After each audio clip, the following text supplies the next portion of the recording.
علیکم، welcome to نیوٹرا fit. امید ہے آپ سب خیریت سے ہوں گے اور ہماری ویڈیو سے اپنے معلومات میں اضافہ بھی کر رہے ہوں گے۔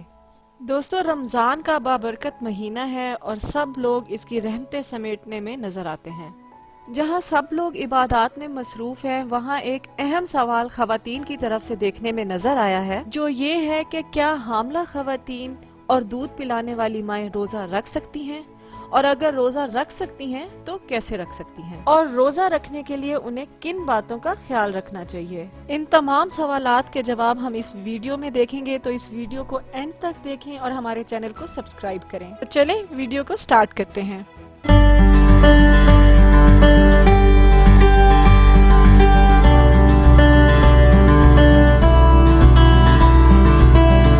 دوستوں، سب سے پہلے میں یہ بتا دوں کہ ایک حاملہ خاتون کا روزہ رکھنا یا نہ رکھنا، اس کا جواب ہاں یا نہ میں دینا بہت مشکل ہے، کیونکہ نہ تو ہر عورت کی پریگنینسی ایک جیسی ہوتی ہے اور نہ ہی ہر جگہ رمضان کی کنڈیشن ایک جیسی ہوتی ہے۔ اب میں آپ کو بتاتی ہوں کہ ایک حاملہ خاتون کا روزہ رکھنے کے لیے کن کنڈیشنز کو دیکھنا ضروری ہے۔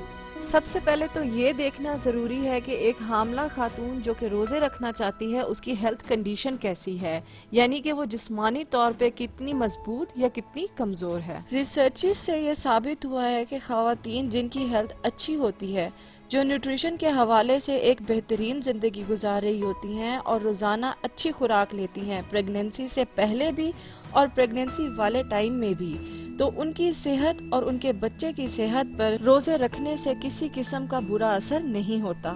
لیکن یہاں پر میں یہ کلیئر کرتی چلوں کہ یہ ریسرچ تمام حاملہ خواتین کی عکاسی نہیں کرتی، کیونکہ نہ صرف ہر عورت کی صحت اور اس کے کھانے پینے کی روٹین مختلف ہوتی ہے، بلکہ اس کی پریگنینسی کی کنڈیشن بھی مختلف ہوتی ہے۔ جیسا کہ کچھ عورتیں دن میں صرف 3 دفعہ کھاتی ہیں، کچھ اس سے بھی کم 1 یا 2 دفعہ کھاتی ہیں، اور کچھ عورتیں بھوک زیادہ لگنے کی وجہ سے دن میں بار بار کھاتی ہیں۔ اسی لیے روزہ رکھنے سے پہلے بہت ضروری ہے کہ آپ اپنے ڈاکٹر سے کنسلٹ کریں اور ان کی ہدایات کے مطابق روزہ رکھیں۔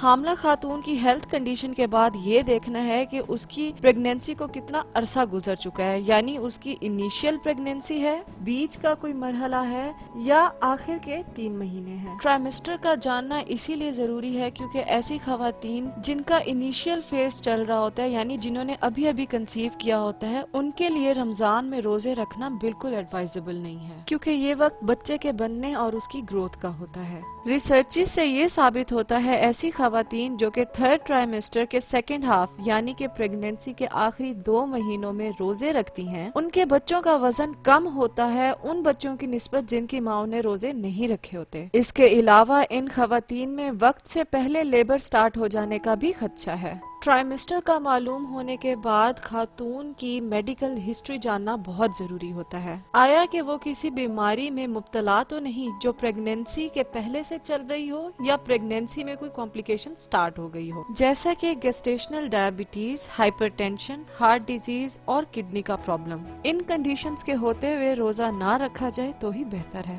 اب بات کرتے ہیں روزے کی ڈیوریشن اور اس کی ٹائمنگ کی۔ سب سے ضروری روزے کی مدت کو دیکھنا ہے کہ کتنے گھنٹوں کے لیے آپ نے روزہ رکھنا ہے، کیونکہ روزوں کی ٹائمنگ شہروں اور ملکوں کے حساب سے بہت مختلف ہوتی ہے، اور 6 سے 7 گھنٹے کا روزہ رکھنا بالکل بھی بڑی بات نہیں ہے حاملہ خواتین کے لیے۔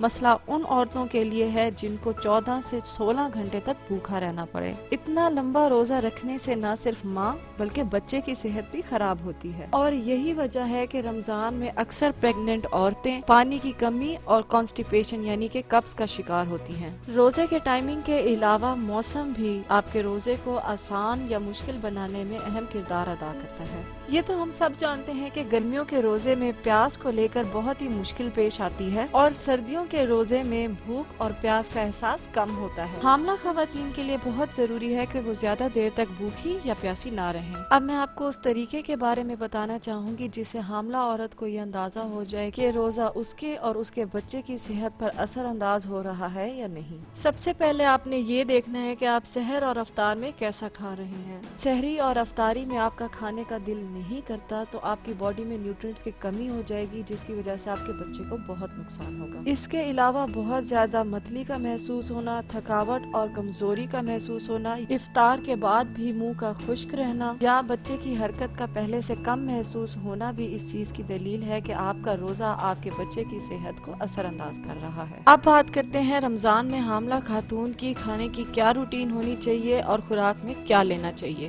اگر حاملہ عورت نے روزے رکھنے کا فیصلہ کر لیا ہے تو اس نے ایسی غذا لینی ہے جو اس کے اور اس کے بچے کی صحت کے لیے مفید ہو۔ رمضان میں حاملہ خاتون اپنی سحر اور افطار کی روٹین کچھ اس طرح سیٹ کریں کہ وہ سحری جتنا لیٹ ہو سکے اتنا لیٹ کریں اور افطار جتنا جلدی ہو سکے اتنا جلدی کریں۔ اپنے سحر کو غذائیت سے بھرپور بنائیں اور اپنے افطار کو بھی سنت کے مطابق کریں۔ خوراک میں ہم نے سب سے پہلے پانی کا خیال رکھنا ہے، کیونکہ ڈی ہائیڈریشن رمضان میں سب سے بڑی وجہ بنتا ہے طبیعت کے خراب ہونے کی۔